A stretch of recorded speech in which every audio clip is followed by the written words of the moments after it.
Salam sejahtera untuk kita semua. Happy Incredible Sunday. Saudara-saudara, saya berharap saudara sudah mengambil waktu tersendiri menyembah Tuhan secara pribadi. Kita akan belajar dan mendengarkan firman Tuhan saat ini. Terlebih dahulu kita berdoa.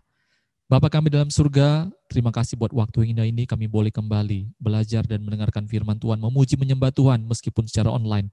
Karena itu Tuhan tolong hamba-Mu, tolong kami semua agar firman Tuhan berakar, bertumbuh dan berbuah dalam kehidupan kami. Dalam nama Tuhan Yesus kami berdoa. Amin. Baik, puji Tuhan saudara-saudara yang saya kasih dalam Tuhan, hari ini kita akan belajar tentang Daniel pasal yang ke-7. Daniel pasal yang ke-7 adalah cerita tentang mimpi dan penglihatan Daniel. Saya memberikan tema di Daniel pasal 7 ini untuk mempermudah kita adalah kedaulatan Allah atau Allah berdaulat, saudara. Mari sama-sama kita melihat ayat demi ayat. Yang pertama yang kita pelajari, kita melihat kedaulatan Allah. Allah berdaulat atas kehidupan kita, ya, kedaulatan Allah dalam kehidupan manusia. Kita baca ayat yang pertama, saudara. Pada tahun pertama pemerintahan Belsasar Raja Babel, bermimpilah Daniel dan mendapat penglihatan-penglihatan di tempat tidurnya. Lalu dituliskannya mimpi itu dan inilah garis besarnya.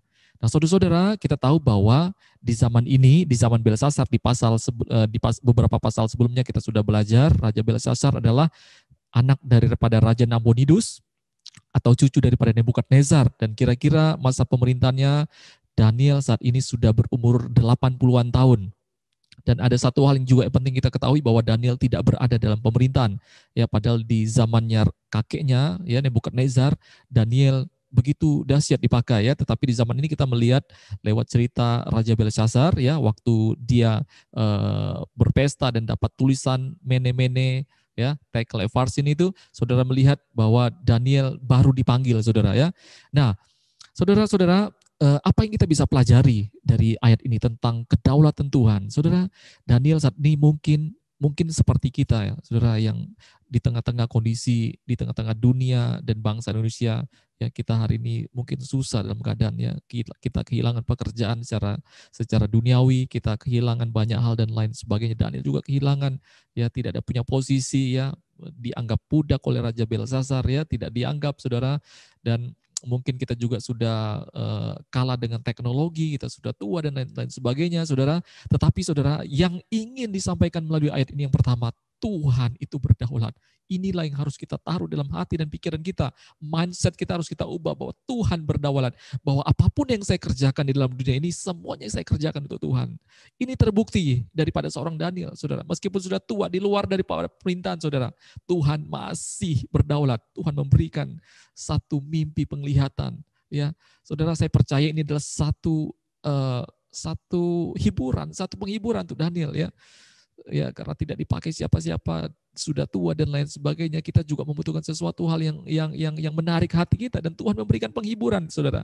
Ya, pemazmur mengatakan tongkatmu dan gadamu itulah yang menghibur aku, Tuhan. Ya, Daniel mendapatkan penghiburan lewat mimpi penglihatan. Berarti saudara, kalau ada penghiburan dari Tuhan, masih ada tugas yang Tuhan berikan. Kalau masih ada pekerjaan yang Tuhan berikan, saudara, berarti kita masih bekerja dengan Tuhan. Berarti kita masih dapat upah, saudara. Ya. Kalau mindset kita yang seperti ini, dalam segala keadaan, dalam segala musim yang akan berlalu dalam kehidupan manusia, saudara, kita akan menjadi orang-orang yang kuat, saudara. Punya mindset Tuhan yang berdaulat. Saudara, terbukti, ya, pada zaman Belsasar, meskipun Daniel di luar posisi, saudara, akhirnya Daniel juga dipanggil, saudara, di umur yang tua. Ya, di mungkin persaingan yang begitu ketat, Daniel masih dicari. Mindset di hati kita. Dalam segala musim, hari ini musim selalu berganti dengan begitu cepat, saudara. Ya, tanam dalam hati dan pikiran kita, mindset kan, saudara. Tuhan kita adalah Tuhan yang berdaulat. Haleluya. Ya, ini pelajaran pertama yang kita bisa kita pelajari. Ya, ubah mindset kita tentang kedaulatan Tuhan di atas kehidupan kita, sehingga dalam setiap masalah kita tidak takut dan kita tidak khawatir, saudara. Nah, yang kedua, saudara, yang kita bisa pelajari dari kitab Daniel pasal yang ke-7 adalah Tuhan juga berdaulat atas bangsa-bangsa, atas pemerintahan-pemerintahan. Kita baca ayat 2-12 tapi secara perlahan, saudara, dengan cepat, ya, karena ini secara online, ya. Saya tidak bisa menjelaskan begitu rinci di sini, tetapi mudah-mudahan dengan kemurahan daripada Tuhan, dengan hikmat daripada Tuhan, saudara bisa mengerti. Ayat yang kedua, berkatalah Daniel demikian, pada malam hari aku mendapat penglihatan, tampak keempat angin dari langit menguncangkan laut besar. dan 4 binatang besar naik dari dalam laut, yang satu berbeda dengan yang lain. Saudara perhatikan ya, pada malam hari dia mendapatkan penglihatan tampak keempat angin, ya, angin dari langit mengguncang laut besar. Saudara, angin itu, saudara tahu alam ciptakan manusia itu menggunakan nafasnya, atau terjemahan lainnya itu adalah anginnya, saudara. Ya, dalam Zakaria 2 ayat 6, ayo larilah dari tanah utara. Demikianlah firman Tuhan, sebab ke arah keempat mata angin aku telah menyerahkan kamu. Demikianlah firman Tuhan. Jadi angin ini bicara sesuatu yang berasal dari di luar kekuasaan manusia, itu daripada Tuhan itu sendiri, saudara. Ya, dan laut, saudara, ada beberapa banyak terjemahan, tapi kita baca satu saja dalam Wahyu 17 ayat 15. Lalu ia berkata kepadaku, semua air yang telah kau lihat di mana wanita pelacur itu duduk adalah bangsa-bangsa dan rakyat banyak dan kaum dan bahasa. Jadi laut ini berbicara tentang bangsa-bangsa, pemerintahan-pemerintahan, kaum dan bahasa, saudara. Dan binatang ini sangat jelas di ayat 17 dan ayat 23 di Daniel pasal 7 ini, itu melambangkan daripada raja yang berkuasa di bumi. Ya, nanti saudara bisa baca ayat 17 dan ayat 23. Nah, saudara-saudara, kita melihat ayat ini, ayat yang kedua dan ketiga, ya. Jadi ini adalah penglihatan Daniel, dia melihat ada 4 binatang ini yang muncul dari dalam laut, saudara, ya, laut besar, ya. Jadi ini artinya adalah sesuatu yang memang atas izin Tuhan keluarlah raja-raja ini. Nah, saudara, ayat yang keempat. Binatang pertama, saudara. Yang pertama rupanya seperti seekor singa dan mempunyai sayap burung Raja Wali.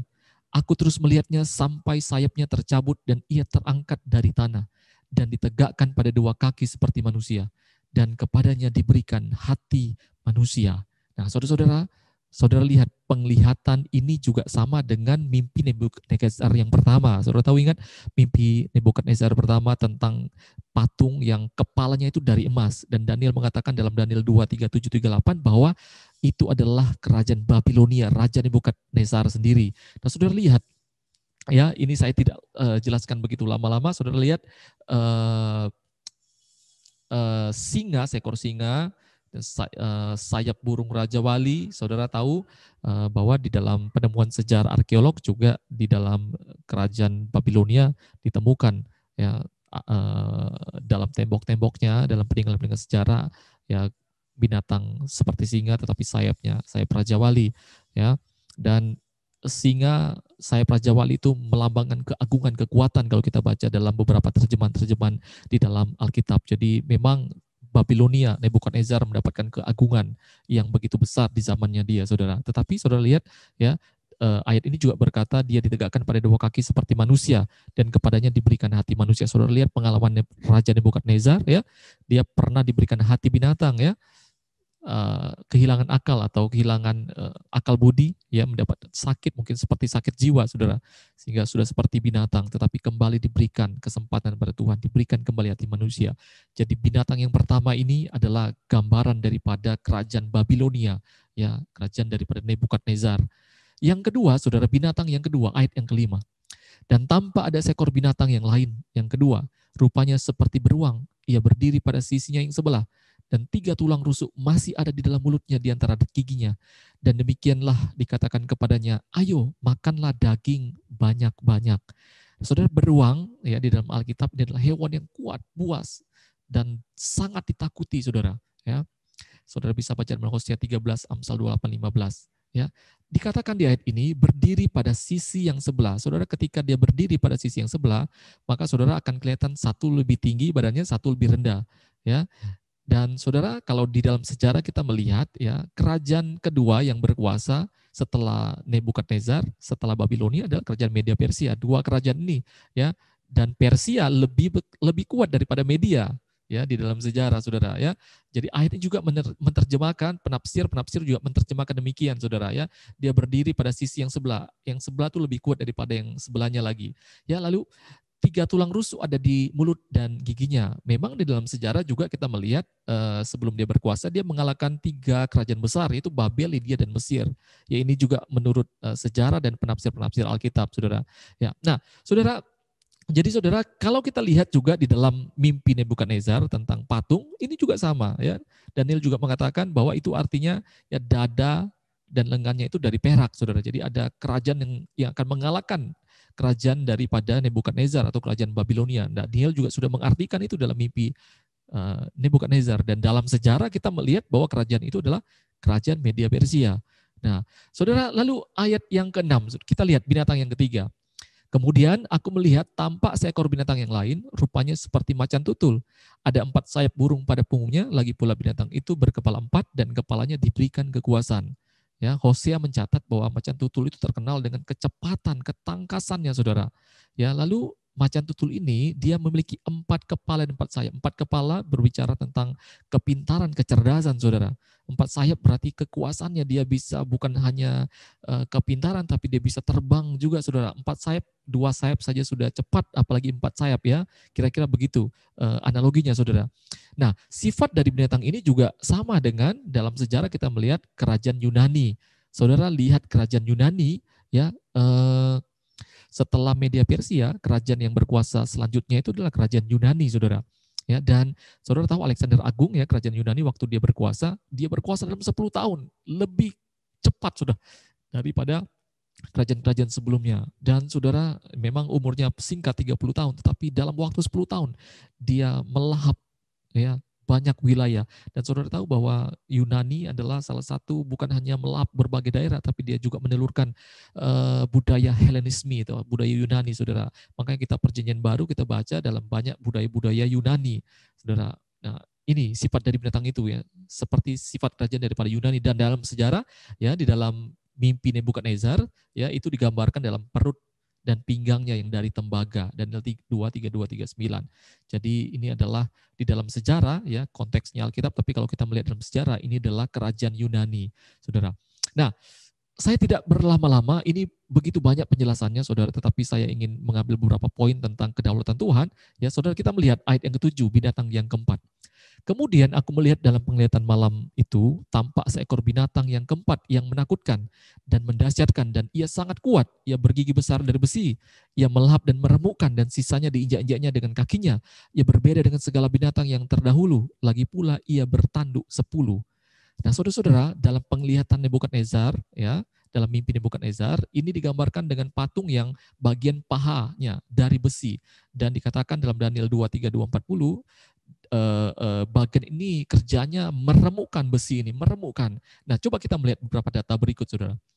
Binatang ini tidak ada jenisnya, saudara, dikatakan di dalam ayat tadi, ya, tetapi dia menakutkan, mendahsyatkan, ya, karena giginya dari besi, dan dia meremukkan, saudara.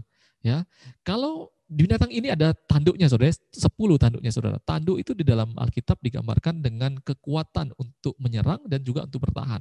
Ya, bayangkan, ya, 2 tanduk, ya, biasanya binatang punya 2 tanduk, tapi ini 10 tanduk.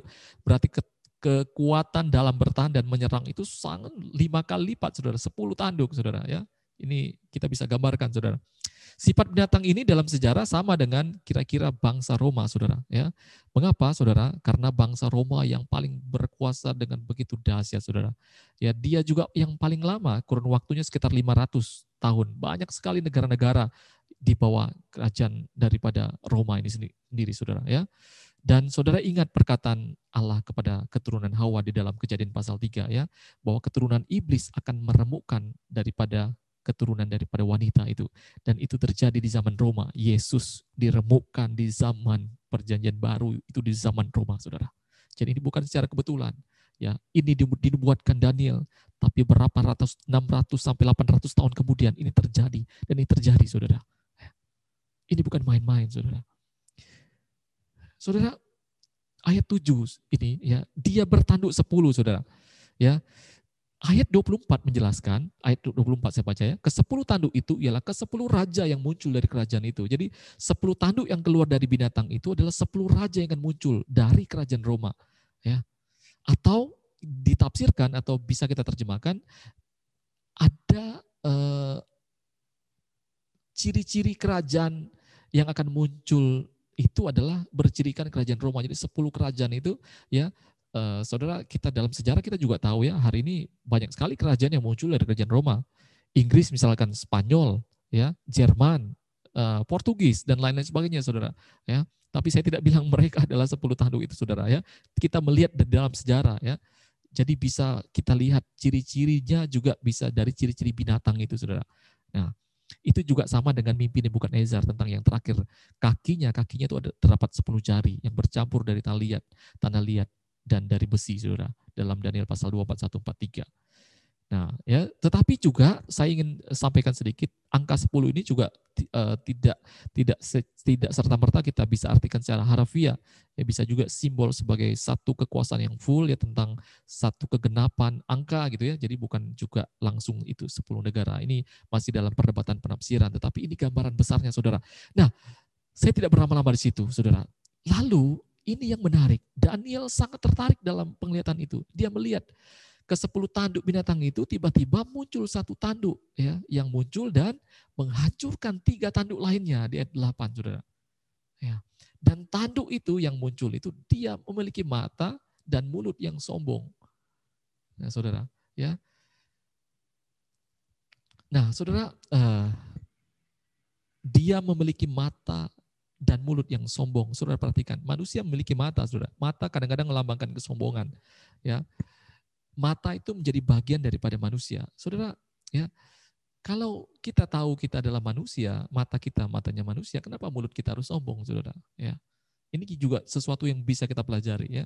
Makanya kalau sudah tahu kita manusia, kita punya mata, kita bisa melihat kita manusia, jangan sampai mulut kita juga sombong. Ya.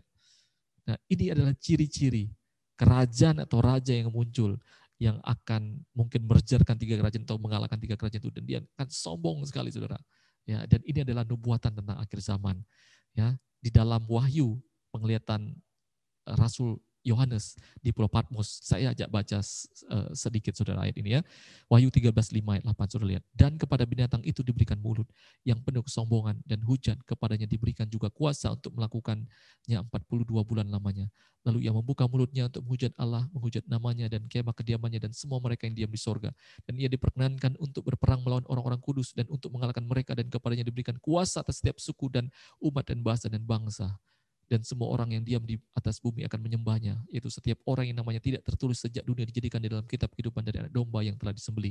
Pasal 17, saudara lihat, pasal 17 ayat 11-14. Dan binatang yang pernah ada dan yang sekarang tidak ada itu, ia sendiri adalah raja ke-8, dan namun demikian satu dari ke-7 itu, dan ia menuju pada kebinasaan.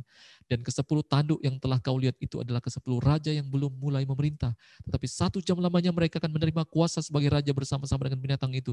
Mereka sia sekata kekuatan dengan kekuasaan mereka berikan kepada binatang itu.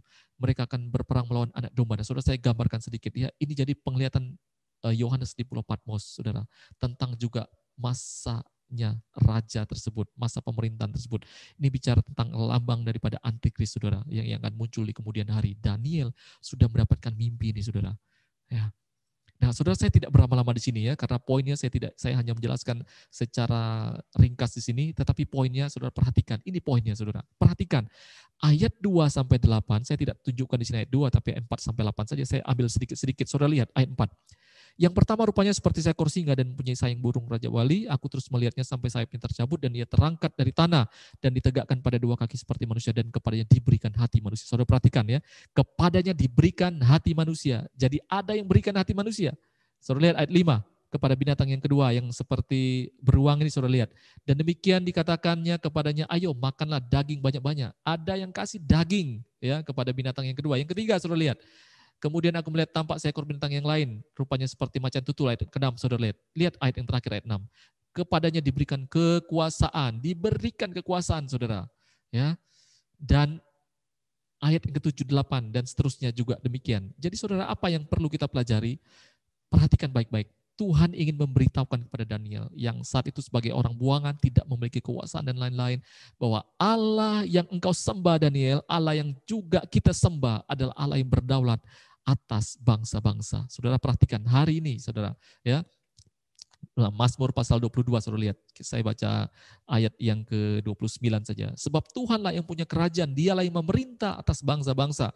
Saudara, hari ini, ya, Allah yang sama juga berdaulat dalam setiap kondisi dan keadaan yang sedang kita alami, ya, yang sedang bangsa kita hadapi.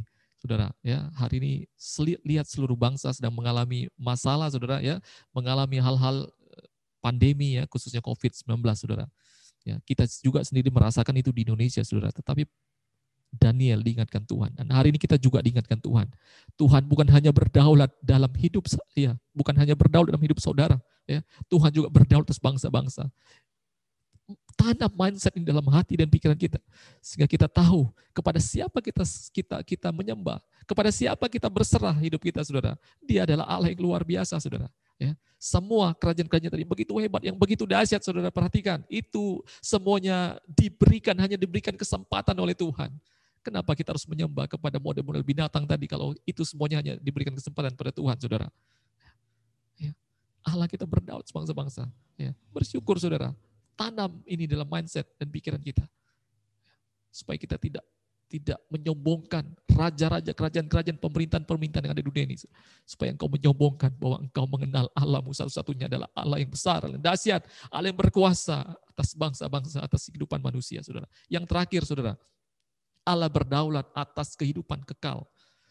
Ayat yang ke-9 dan ke-10, saudara. Aku terus, ayat yang ke-9 dan ke-10. Kita lompat saja ya, ayat yang ke-13, saudara. Aku terus melihat dalam penglihatan malam itu, tampak datang dengan awan-awan dari langit seorang seperti anak manusia. Datanglah ia kepada yang lanjut usianya itu dan ia dibawa ke hadapannya. Saudara lihat ya, sejak semula Allah menciptakan kekekalan, saudara. Ya, Dia tempatkan manusia untuk berkuasa, menjadi raja, ya Adam, saudara. Tapi Adam berdosa, gagal, saudara. Tapi Allah tidak berhenti, Allah terus bekerja, saudara. Dan saudara baca dalam 1 Korintus 15:45, ada Adam yang terakhir. Ya, harus ada Adam yang sempurna, manusia yang sempurna yang harus meneruskan rencananya Allah untuk berkuasa di bumi. Ayat 13 berkata, aku terus melihat dalam penglihatan malam tampak datang dengan awan-awan dari langit seorang seperti anak manusia. Datanglah ia kepada yang lanjut usianya itu dan ia dibawa ke hadapannya. Saudara lihat, ya, awan itu lambang keilahian, ya. Bangsa Israel dipimpin oleh tiang awan, tiang api, saudara. Ya, Yesus naik surga dengan awan-awan, saudara. Ya, Yesus beberapa kali menyebutkan dirinya sebagai anak manusia, ya Matius 9:6, 10:23 dan banyak sekali ayat-ayat ini, saudara. Ya, jadi ini adalah gambaran tentang ya suatu raja yang akan datang, yang akan memerintah, ya. Dan raja itu adalah Yesus itu sendiri, saudara. Ini nubuatan, ini penglihatan yang dilihat oleh Daniel. Saudara perhatikan ayat yang ke-14. Lalu diberikan kepadanya kekuasaan dan kemuliaan dan kekuasaan sebagai raja. Maka orang-orang dari segala bangsa, suku bangsa, dan bahasa mengabdi kepadanya. Kekuasaan ialah kekuasaan yang kekal, yang tidak akan lenyap, dan kerajaannya ialah kerajaan tidak akan musnah. Saudara, ya, dalam Filipi 2:11, ya, Yesus mati, bangkit, naik surga, dan diberikan nama di atas segala nama, diberikan kedudukan sebagai raja, ya. Dan atas kekuasaan itu dia mengutus murid-muridnya pergi ke seluruh bangsa, jadikan semua muridku, saudara. Dan siapa yang mau menerima Yesus masuk dalam kerajaan Allah, ya. Caranya bagaimana? Engkau harus dilahirkan kembali dari air dan roh, kata Tuhan Yesus ketika bertemu dengan Nikodemus, ya, kita masuk dalam kerajaan Allah. Nah, saudara, di dalam ayat 18, saudara, kerajaan ini akan diterima oleh orang-orang kudus yang mau mengabdi kepada kerajaan ini, ya. Jadi ada kata, saudara, ayat 18, ya. Sesudah itu orang-orang kudus milik yang maha tinggi akan menerima. Arti menerima berarti diberikan. Makanya keselamatan itu, saudara, itu adalah anugerah diberikan kepada siapa yang mau tentunya mengabdi kepada kerajaan itu. Saya bersyukur, saya dan saudara-saudara sekalian adalah orang-orang yang sudah menerima Yesus sebagai Tuhan dan Raja dalam kehidupan kita, berdaulat atas kehidupan kita. Nah, saudara-saudara, perhatikan, karena itu pesan yang paling penting, jangan sampai Anda dan saya tergiur untuk mengabdi kepada model-model binatang tadi atau model-model pemerintahan, model-model raja tadi yang tergambar dari 4 binatang tadi, yang kira-kira kalau digambarkan itu adalah gambaran tentang kita tergiur dengan kekuasaan, dengan kehebatan, dengan keserakahan, ya, dikasih makan daging tadi saudara lihat, ya, singa yang hebat, ya, kecerdasan seperti macan tutul, punya 4 kepala, 4 sayap, cerdas sekali, cepat sekali, ya, keangkuhan hidup, saudara, seperti binatang yang keempat tadi, saudara. Saudara, hati-hati, mindsetkan, ya, taruh dalam hati dan pikiran kita bahwa Tuhan kita adalah Tuhan yang berdaulat, sehingga kalau saudara, ya, punya pikiran seperti ini, saudara akan beda, saudara tidak tergiur dengan keadaan seperti itu, saudara tidak tergiur dengan hari ini, saudara, banyak sekali kejadian terjadi, saudara, membuat manusia tidak mendaulatkan Tuhan lagi. Mencari cara-cara. Ya, kita mencari cara, saudara. Kita mencari cara. Ya, tidak salah, saudara, mencari obat, menimbun obat, melakukan. Tapi, saudara lupa yang paling penting di hadapan Tuhan. Saudara lupa yang paling penting. Saudara, saya waktu belajar ini, saudara, saya baca banyak. Saya tidak bisa sampaikan begitu banyak dalam online. Ya, tetapi kalau saudara perhatikan, ya, baik-baik dalam firman Tuhan, apa yang terjadi saat ini. Kalau Tuhan sudah murka, saudara, itu sakit, sampar, dan lainnya itu ikut, saudara. Satu-satunya yang bisa menolong umat manusia, merendahkan diri di depan Tuhan. Bagaimana cara merendahkan diri, saudara? Saudara, beberapa ayat saja saudara lihat dalam Keluaran, dalam 2 Tawarik Ayub, saudara, ya. Merendahkan diri kita. Kalau kita ingin mendaulatkan Tuhan dalam hidup kita, ibadah, ingatkan, ibadah. Meskipun secara online, saudara, hati-hati, ya, ibadahlah dengan sungguh-sungguh, saudara, ya. Berdoa, berpuasa, saudara, ya. Bertobat, tinggalkan. Jangan yang jauh-jauh, masalah ibadah saja, saudara. Banyak anak-anak Tuhan yang lengah, ya. Ibadah dengan sembarangan. Ibadah punya kriteria, ketentuan, dan lain sebagainya, saudara. Tapi saudara, ini baru masalah ibadah, belum masalah lainnya, saudara. Ya. Bertobat, saudara. Mari Tuhan didaulatkan. Tuhan didaulatkan kembali. Daulatkan Tuhan. Kalau saudara menomorkan 2 Tuhan, saudara utamakan yang lain, berarti saudara tidak mendaulatkan Tuhan, saudara. Ya. Saudara lihat, binatang-binatang tadi, semua kerajaan di bumi. Itu hanya kesempatan yang Tuhan berikan. Kadang-kadang kita juga diberikan kesempatan-kesempatan seperti itu. Pergunakan waktu yang ada, saudara. Yang terakhir, saudara. Saudara lihat kasus Menara Babel. Ya. Kalau saudara baca cerita ini, saudara. Ini adalah cerita di mana manusia melakukan segala sesuatu tanpa tanya Tuhan, tanpa sertai Tuhan, tanpa ada Tuhan di dalamnya. Mereka bisa bangun, saudara. Tapi Tuhan gagalkan. Tuhan berdaulat, saudara. Tuhan berdaulat, saudara. Tuhan berdaulat atas kehidupan kita, saudara. Karena itu saudara punya mindset. Meskipun kita kehilangan sesuatu yang baik, mungkin saat ini kerjaan dan lain sebagainya, Tuhan berdaulat. Hadap pada Tuhan, saudara. Tanya kepada Tuhan. Minta pekerjaan pada Tuhan. Minta apa yang kau butuhkan pada Tuhan. Karena Dia yang berdaulat. Tuhan berutus bangsa-bangsa. Karena itu saudara jangan tergiur dengan hal-hal kinan mata, kinan daging, keangkuhan hidup yang ditawarkan oleh bangsa-bangsa dunia. Pemerintahan saat ini, saudara. Dan Tuhan berdaulat atas kehidupan kekal. Saudara kalau baca di dalam Daniel pasal 9 dan 10, itu saudara lihat tentang bagaimana di surga nanti, saudara. Aduh, luar biasa, saudara. Dan hati-hati jika nama kita tidak ada di sana, saudara. Tuhan berkuasa kehidupan kekal. Terima Tuhan Yesus sebagai Tuhan Yesus selamat. Merendahkan diri di hadapan Tuhan. Lakukan apa yang Tuhan mau, saudara. Jadikanlah Tuhan berdaulat atas hidup kita, saudara. Haleluya, haleluya. Saya tidak panjangkan firman Tuhan, saudara. Kiranya firman Tuhan dapat memberkati kita. Tuhan berdaulat. Hari ini, saudara, kondisi selalu berubah-ubah, saudara. Ya, manusia dibuat tidak tentu arah, yang tidak punya pengharapan, yang tidak punya mindset. Tuhan berdaulat. Dia akan bingung, saudara, akan mencari cara, akan mencari orang yang bisa diandalkan, cari obat, cari segala sesuatu yang bisa menjadi pegangan, saudara. Tapi saudara, firman Tuhan hari mengingatkan engkau harus mendaulatkan Tuhan. Kita orang yang percaya harus mendaulatkan Tuhan. Tuhan sumber dari segalanya. Kita tidak akan pernah dirugikan. Haleluya, haleluya. Mari kita berdoa. Terima kasih Tuhan Yesus. Terima kasih buat firman-Mu. Berkati kami semua Tuhan. Ampuni salah dosa kami. Ajar kami Tuhan untuk mendaulatkan Tuhan dalam kehidupan kami Tuhan. Kau berkuasa atas segala sesuatu yang ada dalam dunia.